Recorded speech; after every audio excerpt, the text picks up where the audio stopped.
Вы слухаеце Трансусветнае радыё. У эфіры праграма «Урокі гісторыі». Запрашаем у падарожжа падзей, асоб і фактаў. Вучыцеся разам з намі.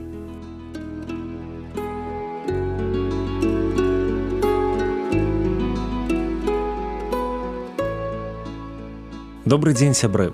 Перад мікрафонам Сяржук Брышцель і кандыдат гістарычных навук Андрусь Унучак. Сёння мы пагаворым пра Багуслава Радзівіла. Прывітанне, Андрусь. Прывітанне, Сяржук. Прывітанне, шаноўныя слухачы.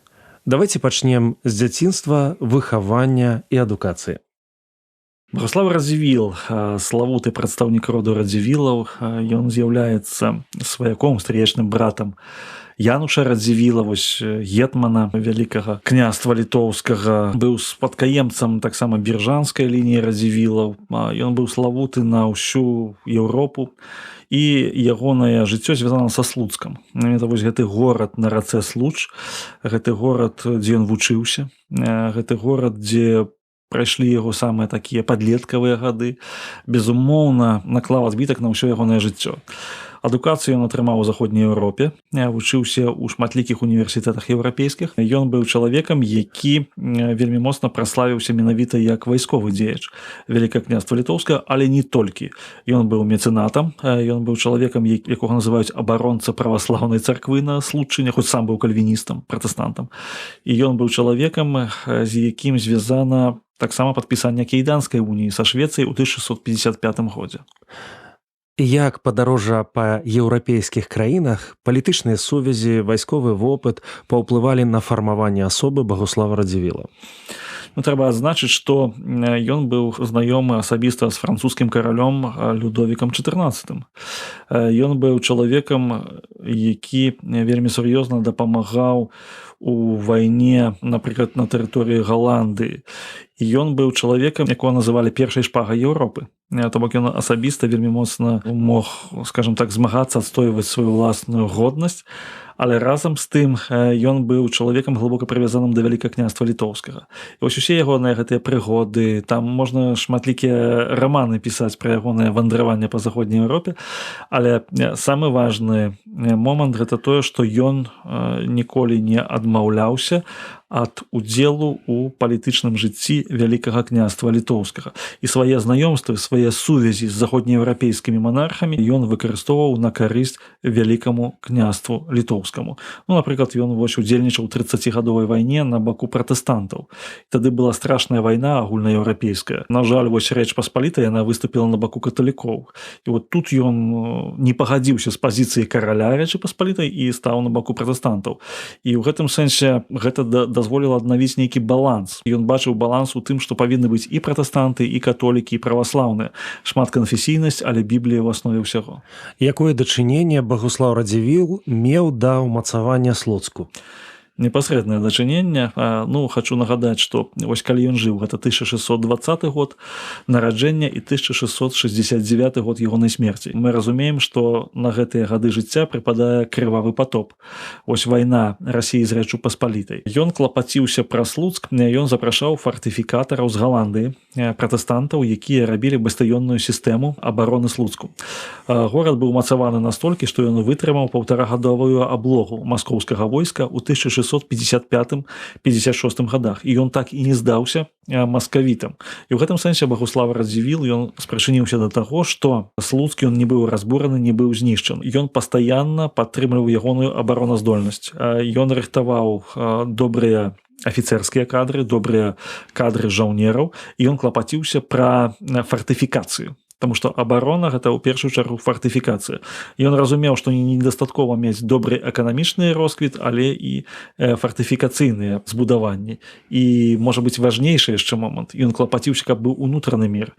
У Слуцку існавалі і праваслаўныя, і католікі, і пратэстанты, але ўсе дружна стаялі на абароне свайго гораду, калі прыходзіў вораг. Гэта таксама дасягненне Багуслава. Што рабіў Багуслаў Радзівіл для таго, каб Слуцк стаў цэнтрам пратэстантызму? Багуслав Радзівіл, па-першы момант, ён вельмі сур'ёзна апекаваўся Слуцкай гімназіяй. Другі момант, Слуцкі кальвінскі збор. І, канешне, пытанне ядноты літоўскай. Яднота літоўская – гэта аб'яднанне ўсіх кальвінскіх цэркваў Вялікага княства літоўскага. Менавіта Багуслава Радзівіл стаў яе пратэктарам, адным з цэнтраў аб'яднання стаў Слуцк, менавіта пры ягоным жыцці. Таму на сённяшні момант мы можам сказаць, што дзякуючы Багуславу Радзівілу, асабліва пасля смерці Януша, ён фактычна застаўся адзіным такім мецэнатам, фундатарам, як тады казалі, патронам кальвінізму ў Вялікім княстве літоўскім. Цікавыя прыклады з біяграфіі нашага гістарычнага госця.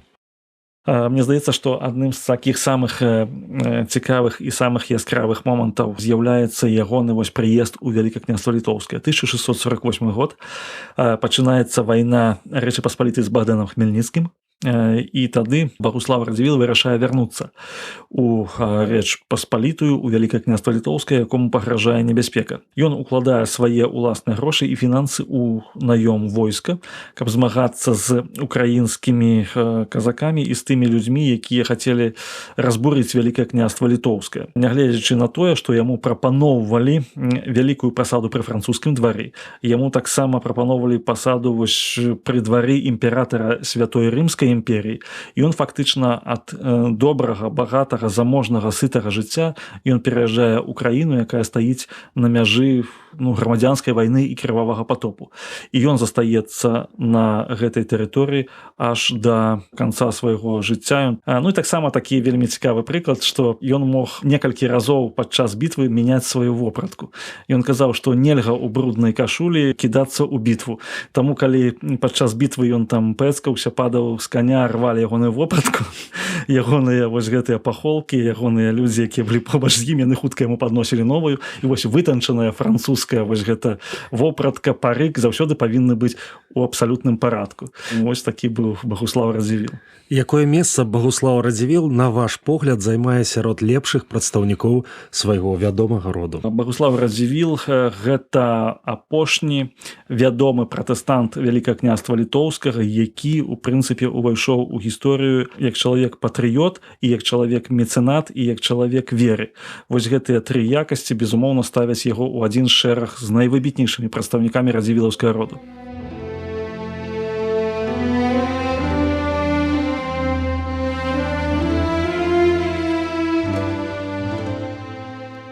Даследчыкі называюць Багуслава Радзівіла высокаадукаваным чалавекам.